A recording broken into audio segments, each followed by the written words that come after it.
இயேசு ஜீவிக்கிறார். சுவிசேஷ ஊழியம் வழங்கும் ஜீவ வார்த்தைகள். பிரியமானவர்களே, ஆண்டவர் இயேசு கிறிஸ்து நாமத்தில் உங்களை யாவரையும் அன்போடு வாழ்த்து வரவேற்கிறோம். இயேசு ஜீவிக்கிறார் ஒளித்தின் சார்பாக ஜீவ வார்த்தைகள் நிகழ்ச்சி வந்தவங்களை கர்த்தர் ஆசீர்வதிப்பாராக. ஒவ்வொரு வாரமும் இதே நேரத்தில் இந்த வார்த்தைகளை கேளுங்கள், அநேகரை கேட்க செய்யுங்கள். ஒளித்தில் பயன்படுத்த விரும்பினாலும் எங்களை வெளியீடுகள், பாடல்கள், புஸ்தகங்கள் தேவையானாலும், பத்திரிகை தேவையானாலும் எங்களோடு தொடர்பு கொள்ளுங்கள். நாம் ஒருமித்து அவர் நாமத்தை உயர்த்துவோமாக. இந்த நாளிலும் தேவன் நமக்கு தருகிற வார்த்தை நான் வாசிக்கிறேன், ஜெபத்துடன் கேளுங்கள். சங்கீதம் 4ஆம் அதிகாரம் 1ஆம் வசனம். என் நீதியின் தேவனே, நான் கூப்பிடுகையில் எனக்கு செவிகொடும். நெருக்கத்தில் இருந்த எனக்கு சாலம் உண்டாக்கினீர். எனக்கு இறங்கி என் விண்ணப்பத்தை கேட்டருளும். சங்கீதக்காரன் தாவீது தன் வாழ்க்கையில் சொல்கிற ஒரு அனுபவத்தை நம்ம அதில் பார்க்கிறோம். என் நீதியின் தேவனே, நான் கூப்பிடுகையில் எனக்கு செவிகொடும். நெருக்கத்தில் இருந்த எனக்கு சாலம் உண்டாக்கினீர். நெருக்கத்தில் இருந்த எனக்கு சாலம் உண்டாக்கினீர் என்று சொல்லி இந்த வார்த்தை இருப்பதை பார்க்கிறோம். பொதுவாக விசுவாச பிள்ளையுடைய வாழ்க்கையிலே நெருக்கத்தின் பாதைகள் என்பது அவ்வப்போது நம்மை நெருக்கி கொண்டு தான் இருக்கிறது. இன்றைக்கி ஒரு மாற்றம் கிடைச்சிருக்குன்னு நினைக்கிறதுக்குள்ளாக அடுத்து ஒரு நெருக்கம் வந்துடுது, இன்னொரு பிரச்சனை வந்துடுது. எப்படிப்பட்ட ஒரு வாழ்க்கை தான் இன்றைக்கி நீங்களும் நான் ஓடிக்கொண்டிருக்கிறோம்.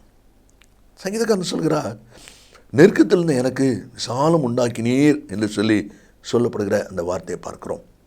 நெருக்கத்திலிருந்து எனக்கு விசாலம் உண்டாக்கினு சொல்கிறானே, அது எப்படிப்பட்ட ஒரு அனுபவம். எரேமியா புத்தகத்தில் 15ஆவது அதிகாரம் 11ஆம் வசனத்தை நான் வாசிக்கும்போது, தீங்கின் காலத்திலும் நெருக்கத்தின் காலத்திலும் நான் உனக்காக சத்துருக்கு எதிர்பட்டு உனக்கு சகாயம் செய்வேன். பார்த்தீங்களா, தீங்கின் காலத்திலும் நெருக்கத்தின் காலத்திலும் உனக்கு நான் சகாயம் செய்வேன் என்று சொல்லி ஆண்டவர் சொல்வதை நம்ம அதில் பார்க்கிறோம்.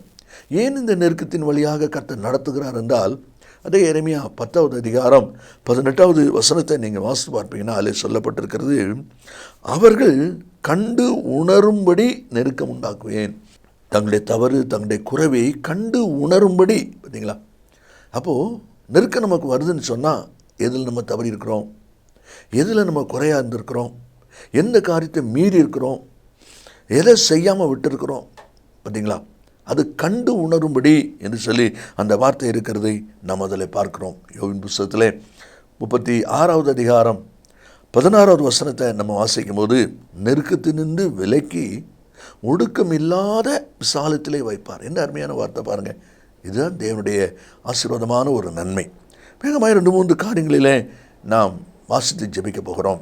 கர்த்தர் எந்தெந்த அனுபவத்தில் எவ்விதமாய் தம்முடைய ஜனங்களை நடத்துகிறார்.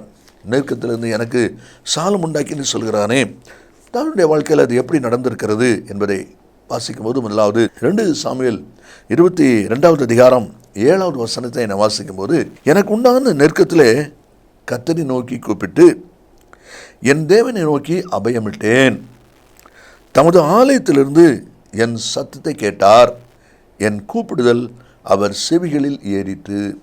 நல்ல கவனிங்க, எனக்கு உண்டான நெருக்கத்தில் கர்த்தரை நோக்கி கூப்பிட்டேன். இது எல்லாருமே செய்கிறோம், நீங்களும் செய்வீங்க, நானும் செய்தான் செய்கிறோம். ஆனால் நெருக்கத்திலேருந்து எனக்கு விசாலம் உண்டாக்கினீர் அப்படின்னு அவன் சொல்கிறான். ஆனால் இன்னும் நம்முடைய வாழ்க்கையில் சில நெருக்கங்கள் மாறலை, சில பண பிரச்சனைகள் மாறலை, சில சரீர பலவீனங்கள் மாறலை. இன்னும் அப்படிப்பட்ட நெருக்கத்தில் தான் போய்கிட்டு இருக்கிறோம். ஏன்? நெருக்கத்தை உண்மை நோக்கி கூப்பிட்டேன், நானும் நம்மளும் கூட தான் செஞ்சோம். அதில் தொடர்ந்து நீங்கள் பாருங்கள், அதில் சொல்லப்பட்டிருக்கிறது, என் தேவனை நோக்கி அபயமிட்டேன் என்று போட்டிருக்கு. என் தேவனை நோக்கி அபயமிட்டேன் என்று போட்டிருக்கு. அப்போஸ்தலர் 25:11 பவுல், நான் ராயருக்கு அபயமிடுகிறேன் என்று சொல்லுகிறான். நீங்கள் அதை வாசிக்கலாம். இந்த அபயமிடுகிறேன், அபயமிட்டேன் அப்படிங்கிற வார்த்தை என்னென்னா அப்பீல் அப்படி போட்டிருக்கு. இப்போது ஒரு கேஸ் கொடுத்துருக்குறோம், இதில் சரியான ஒரு தீர்ப்பு நமக்கு திருப்தி இல்லை அப்படின்னா மேலே கோர்ட்டுக்கு அப்பீல் பண்ணும். பார்த்தீங்களா, மேல்முறையீடு அதான் சொல்லியிருக்கு. அப்போது என் நெருக்கத்தில் நீர் எனக்கு சாலம் உண்டாக்கினீர். எப்படி? ஜோமுன்னே திரும்ப அதை மேல் கோர்ட்டுக்கு அதான் அப்பீல் பண்ணேன், அபயமிட்டேன். பார்த்தீங்களா, இதே சமயத்தில் நீங்கள் உங்கள்கிட்ட வாழ்க்கையை யோசித்து பாருங்கள். ஜோமுன்னோம், கேட்கப்படலை, சரி, அவருக்கு எப்போ தர சித்தமாக இருக்கோ அப்போ தான் தருவார். எப்போ கிடைக்க சித்தமாக இருக்கோ அப்போ தான் கிடைக்கும். இப்படி சிந்தை வந்த உடனே, இப்படிப்பட்ட ஒரு எண்ணம் உருவான உடனே அப்படி நம்ம குறைச்சிடுறோம். ஒருவேளை சில ஜெபத்தை நிறுத்திடவும் செய்வாங்க. ஆனால் அவன் சொல்கிறான், நான் மேல்முறையீடு செய்தேன், பார்த்தீங்களா, அபயம் விட்டேன், அதை அப்பீல் பண்ணினேன். அது அந்த வார்த்தையிலே சொல்லப்பட்டிருக்கிற ஒரு அனுபவத்தை நாம் அதில் பார்க்கிறோம். இன்றைக்கி தேவனுடைய பிள்ளைகளாக நாமும் நம்முடைய வாழ்க்கையை யோசித்து பாருங்கள். அதே சங்கீதம் தாவீது 22ஆம் அதிகாரம் 12ஆம் வசனத்தை வாசிக்கும் போது, என்னை விட்டு தூரமாகாதையும் ஆபத்து கிட்டி இருக்கிறது. பார்த்தீங்களா, ஆண்டவரே என்னை விட்டு தூரமாகாதையும் ஆபத்து கிட்டி இருக்கிறது என்று சொல்லி அவன் மேல்முறையீடு பண்ணுகிற ஒரு அனுபவத்தை நாம் பார்க்கிறோம். எது வரைக்கும் ஜெபிக்கிறது, எது மட்டும் காத்திருக்கிறது? ஏற்கனவே நம்ம வாசித்திருக்கிறோம். சங்கீதம் 40:1 கர்த்தருக்காக பொறுமையுடன் காத்திருந்தேன், அவர் என்னிடமாய் சாய்ந்து என் கூப்பிடுதலை கேட்டார். என்னிடமாய் சாயும் வரைக்கும் பொறுமையாக காத்திருந்தேன். அதான் சொல்லியிருக்கு. 57ஆம் சங்கீதம் 1ஆம் வசனத்தில், இறங்கும் தேவனே எனக்கு இறங்கும், உம்மை என் ஆத்துமா அண்டிக் கொள்கிறது, விக்னங்கள் கடந்து போக மட்டும் உம்முடைய ஷெட்டை நிலையில் வந்து அடைவேன். விக்னங்கள் கடந்து போக மட்டும். பார்த்தீங்களா, அந்த ஒரு அனுபவம் நம்முடைய வாழ்க்கையில் தேவை. உங்களுடைய ஜெபம் அப்படி இருக்குதா? யோசித்து பாருங்கள். கூப்பிடுதல் அப்படி இருக்கான்னு யோசித்து பாருங்கள். 2 ராஜாக்கள் 6வது அதிகாரம் 1-2 வசனங்களை நம்ம வாசிக்கும் போது, முதல் 2 வசனங்களை வாசிக்கும் போது, தீர்க்கதரிசி புத்திரர் எலிசாவை நோக்கி, இதோ நாங்கள் உம்முடன் குடியிருக்கிற இந்த இடம் எங்களுக்கு நெருக்கமாக இருக்கிறது. நாங்கள் யோர்தான் மட்டும் போய் அவ்விடத்தில் ஒவ்வொரு உத்தரத்தை வெட்டி குடியிருக்க அங்கே எங்களுக்கு ஒரு இடத்தை உண்டாக்குவோம் என்றார்கள். அதற்கு அவன், போங்கள் என்றான். நெருக்கம் வந்திருக்கிறது. குடியிருக்கிற இடம் போததாக இருக்கிறது. அந்த நெருக்கம் வந்த உடனே, சரி எல்லாரும் கிளம்புங்க, போவோம், போய் நம்ம கூடாரத்தை ஆயத்தப்படுத்துவோம் என்று சொல்லி போகாமல் என்ன செய்கிறாங்க பாருங்கள். அவர்கள் எலிசாவை நோக்கி, பார்த்தீங்களா, எலிசாட்ட வந்து சொல்கிறாங்க. எலிசா போங்கன்னு சொல்கிறாரு, அதுக்கு பிறகு போகிறாங்க. இது எதை குறிக்கிறது?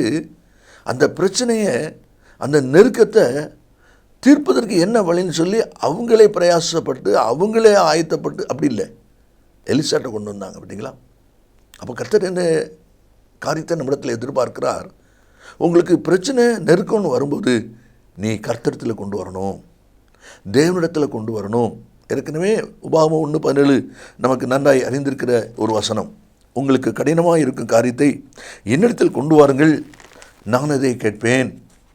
அப்போது நம்முடைய நெருக்கமான காரியத்தை கர்த்தர்கிட்ட கொண்டு வரணும் என்று சொல்லி அவர் எதிர்பார்க்கிறார்.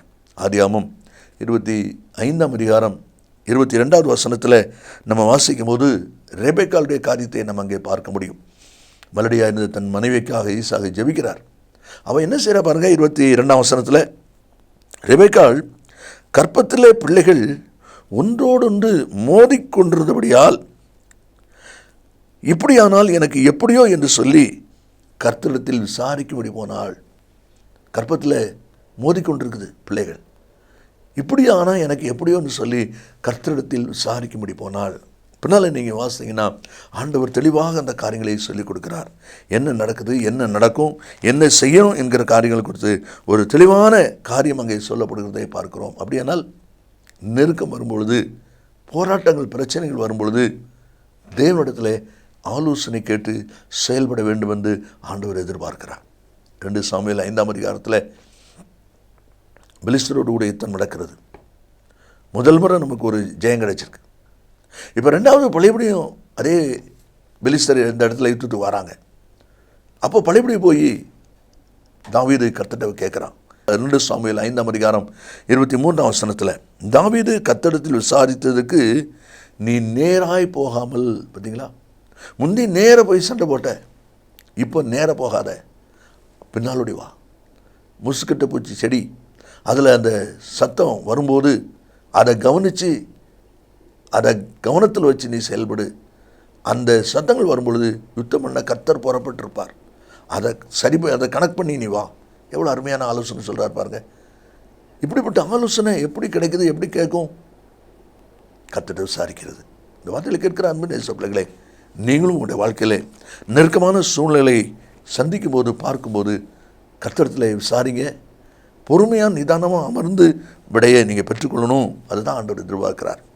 இனி 3வது ஒரு அனுபவத்தை நம்ம வாசிக்கும் போது 2 நாளாகமம் 33ஆம் அதிகாரம் 12ஆம் வசனத்தில் விதமாய் நாம் வாசிக்கிறோம். மனாசே நெருக்கப்படுகையில் தன் தேவனாகிய கர்த்தரை நோக்கி கெஞ்சி தன் பிதாக்களின் தேவனுக்கு முன்பாக மிகவும் தன்னை தாழ்த்தினான் என்று சொல்லி அந்த வார்த்தை சொல்லப்பட்டிருக்கிறதே நாம் அதில் பார்க்கிறோம். மனாசே நெருக்கப்படுகிற நிலை வரும்பொழுது கெஞ்சினானா, தன்னை தாழ்த்தினானா. ஆண்டவர் அவன் கெஞ்சுதலுக்கு இறங்கி நன்மை செய்தார் என்றதை பின்னால் நம்ம அதில் வாசிக்கிறோம். கர்த்தரனுடைய கெஞ்சுதலை கேட்டார், அவனுக்கு ஜெபத்தை கேட்டு இறங்கினார் என்பதை 13ஆவது வசனத்தில் நம்ம வாசிக்கிறோம். ஆனால் ஏன் இவனுக்கு இந்த நெருக்கம் வந்தது? இந்த நெருக்கத்துக்கு அவன் உட்படுவதற்கு காரணம் என்ன என்று சொல்லி பார்த்தீங்கன்னா, 2வது வசனத்தில் கடைசியில் சொல்லப்பட்டிருக்கு, அவன் கர்த்தரின் பார்வைக்கு பொல்லாப்பானதை செய்தான். கர்த்தரின் பார்வைக்கு பொல்லாப்பானதை மனாசே செய்தான் என்று சொல்லியிருக்கு. 2வது 8ஆம் வசனத்தை நீங்கள் வாசிப்பீங்கன்னா அதுலேயும் அதே மாதிரி கடைசி பகுதியில் சொல்லப்பட்டிருக்கிறது, அவன் தான் பண்ணுவித்த விக்கிரமாகிய சிலையை ஸ்தாபித்தான். பார்த்தீங்களா, விக்கிரகத்தை ஸ்தாபித்தான் என்று சொல்லி 2வது அங்கே அடுத்து ஒரு காரியம் வருகிறதையும் நாம் அதில் பார்க்கிறோம். அதே மாதிரி 9ஆம் வசனத்தில் கடைசியில் நீங்கள் வாசித்தீங்கன்னா, மனாசே அவர்களை வழி தப்பி போக பண்ணினான், வழி விலகுவதற்கு காரணமாக இருந்தான். பார்த்தீங்களா, சீராய் ஸ்திரமாய் செயல்பட வேண்டிய மக்களை வழி விலகும்படியான காரியத்தை அவன் செய்கிறான் என்பதை குறித்து அந்த வார்த்தை சொல்வதை நாம் அதில் பார்க்கிறோம். அது மட்டும் இல்லை, 10வது வசனத்தில் முக்கியமான ஒரு காரியம் இருக்கிறது. கர்த்தர் மனாசேயோடும் அவனுடைய ஜனத்தோடு பேசின போதிலும் அவர்கள் கவனிக்காதே போனார்கள். அவங்களுக்கு காது கேட்கல, அதை கேட்காம விட்டுட்டாங்க அப்படின்னா வேற. கவனிக்காதே போனார்கள் அப்படின்னா அசட்டை பண்ணினார்கள். ஆண்டவருடைய ஆலோசனை கேட்குது, ஆண்டவருடைய சத்தம் கேட்குது, ஆனால் அசட்டை பண்ணுறாங்க. அந்த அசட்டை பண்ண நிமித்தம் ஆண்டவர் அவனை நெருக்கமான ஒரு நிலைமைக்கு ஒப்புக் கொடுக்கிறது தான் அந்த 11வது வசனத்திலே நாம் வாசிக்கிறோம். அசீரியா ராஜா தன்னுடைய சேனையோடு கூட மனாசேயின் மேல் வர பண்ணினார். ஏன் இப்படிப்பட்ட ஒரு சம்பவம் நடந்தது? கர்த்தருடைய எச்சரிப்பு, கர்த்தருடைய சத்தம் வரும்போது அதை அசட்டை பண்ணுறதுனால, கவனிக்காதே போனார்களால் அதை நிர்விசாரமாய் விட்டுவிட்டார்கள், அதை அசட்டை பண்ணிவிட்டார்கள். உன்னத பாட்டு 5:2 ஆண்டவர் மணவாட்டி நேசனுடைய கதவை தட்டி கொண்டிருக்கிறார். கதவை தர என் தலை பனினாலும் வெளியிலே போய் என் தூரால் நனைஞ்சிருக்குது. ஆனால் அவள் சாக்குபோக்கு சொல்கிறான், நான் படுத்துட்டேன், நான் ட்ரெஸ் மாற்றிட்டேன், இனி நான் எப்படி காலை அழுக்காக்குவேன் அப்படின்னு சொல்லி சாக்குபோக்கு சொல்லி கொண்டிருக்கிறான். அவர் போயிட்டார், அவளால் இருக்க முடியல. திரும்ப கதவு திறந்து வெளியே வருகிறா. பாருங்கள், காவலால் அவளை காயப்படுத்திட்டாங்க, அவள்கிட்ட இருந்த போர்வையும் உறிஞ்சி விட்டாங்க. ஏன் இப்படிப்பட்ட வேதனை நஷ்டமும்? அவர் தட்டும்போது திறக்கலை, அவரை கூப்பிடும்போது சத்தத்துக்கு செவி கொடுக்காமல் அசட்டை பண்ணி நிர்விசாரமாக செய்ததுனால தான் இவ்வளவு கேடு அங்கே வருகிறதை நம்ம அதில் பார்க்குறோம். கடைசியாக ஏசாயா புத்தகம் 26வது அதிகாரம் 16வது வசனத்தை நம்ம வாசிக்கும்போது அதிலே சொல்லப்பட்டிருக்கிறது, கர்த்தாவே நெருக்கத்தில் உம்மை தேடினார்கள், உம்முடைய தண்டனை அவர்கள் மேல் இருக்கையில் அந்தரங்க வேண்டுதல் செய்தார்கள். நெருக்கத்தில் தேடினாங்க, ஆனால் தண்டனை அவர் மேல் வரும்போது தான் அந்தரங்கத்தில் வேண்டுதல் செஞ்சாங்களா. பார்த்தீங்களா, தண்டனைக்கு தான் அவங்க பயப்படுறாங்களோ ஒழிய வார்த்தையின்படி கீழ்ப்படுகிற ஒரு தன்மை இல்லாத ஒரு சூழ்நிலை இருக்கிறதை பார்க்கிறோம். அதை தான் பவுல் ரோமருக்கு நிருபம் எழுதும் போது 13ஆம் அதிகாரம் 5ஆம் வசனத்தில், நீங்கள் கோபாக்கனை நிமித்தம் மாத்திரமல்ல மனசாட்சி நிமித்தமும் கீழ்ப்படிங்க. பார்த்தீங்களா, தண்டனைக்கு பயந்து பயப்படாத, மனசாட்சி நிமித்தம், உண்மை நிமித்தம், வார்த்தையின்படி நீ கீழ்ப்படியணும். அதை தான் தேவனுடைய வார்த்தை சொல்வதை நாம் அதில் பார்க்கிறோம். ஆண்டவர் யார் யார் அதை சரியாய் கவனித்து வார்த்தைக்கு உட்படுறாங்களோ கர்த்தர் அதை கேட்கிறார். அவர்களுக்கு ஆண்டவர் நன்மை செய்ய ஆயத்தமாக இருக்கிறார். யோனா 2ஆம் அதிகாரம் 1-2 வசனத்தை நீங்கள் வாசித்து பார்த்தீங்கன்னா அதில் சொல்லப்பட்டிருக்கிறது, அந்த மீன் வயிற்றிலிருந்து யோனா கர்த்தரை நோக்கி விண்ணப்பம் பண்ணி, ஆண்டவர் பேசும்போது சொல்லும்போது அதை கேட்காம அசட்டை பண்ணி விட்டதுனால இப்போ மீன் வயிற்றுள்ள மாட்டிக்கிட்டு இருக்கான். இப்போ மீன் வயிற்றுள்ள இருந்து தான் பழையபடி என்ன வருது? ஜெபம் வருது. மீன் வயிறு என்பது தண்டனை ஒரு இடம். பார்த்தீங்களா, அந்த தண்டனைக்கு பிறகு தான் திரும்பக்கூடிய நோக்கி பார்க்கக்கூடிய ஒரு சிந்தை வருகிறதை நாம் அங்கே பார்க்குறோம். அருமையான கர்த்தருடைய பிள்ளைகளே, தாவீது சொல்கிறார், நெருக்கத்திலிருந்து எனக்கு விசாலம் உண்டாக்கினீர் என்று சொல்லப்பட்டிருக்கிறதை பார்க்கிறோம். இந்த 4 அனுபவங்களிலும் நீங்கள் இவ்விதமாக இருக்கீங்க. ஒருவேளை நம்ம எல்லாரும் ஜெபிக்கணும், உண்மைதான். ஆனால் அதே சமயத்தில் பதில் கிடைக்கிற வரைக்கும் பொறுமையாக இருக்கிறோமா பாருங்கள். அபயமிடுதல், மேல்முறையீடு பண்ணுதல், அந்த அனுபவத்தில் நீங்கள் எவ்விதமாக இருக்கீங்க. கேட்டோம், கிடைக்கல, சரி கிடைக்கிற நேரம் கிடைக்கட்டும், அப்படி விட்டுறதில்லை. அதை பெற்றுக்கொள்கிற வரைக்கும் அவன் செயல்படுகிறதை நாம் அதில் பார்க்கிறோம். தீர்க்கதரிசி புத்திரர் எலிசாக்கிட்ட சொல்லி பெர்மிஷன் வாங்கிட்டு போகிறாங்க. கர்த்தர்ட்ட சொல்லி அந்த பெர்மிஷனோடு நம்ம போகணும். மனாசே அசட்டை பண்ணி நான் கவனிக்காதே போனான். அதனால வேதனை கட்டப்படுகிற நிலைமை வருகிறதை நாம் அங்கே பார்க்கிறோம். அதை தான் தேவனுடைய வார்த்தையில் வாசிக்கிறோம். நீங்களும் நானும் எவ்விதமாக இருக்கிறோம். நெருக்கத்தில் கர்த்தரை நோக்கி பார்க்கிற நமக்கு விசாலம் உண்டாக்க அவர் ஆயத்தமாக இருக்கிறார்.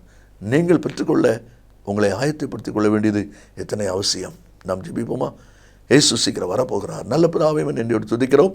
உங்களுடைய வார்த்தை ஆமென்றும் ஆமென்னும் இருப்பதற்காக ஸ்தோத்திரம். இந்த வார்த்தை கேட்கிற ஒவ்வொரு பிள்ளைகளும் ஒரு விசை கூட மேல்முறையீடு பண்ணி உம்மிடத்திலிருந்து நன்மை சுதந்திரிக்க உதவி செய்யும்.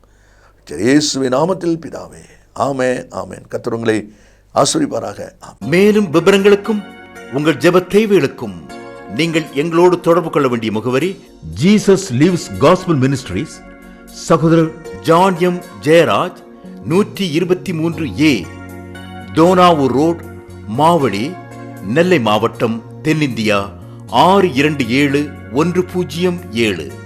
செல்போன் 9443113292.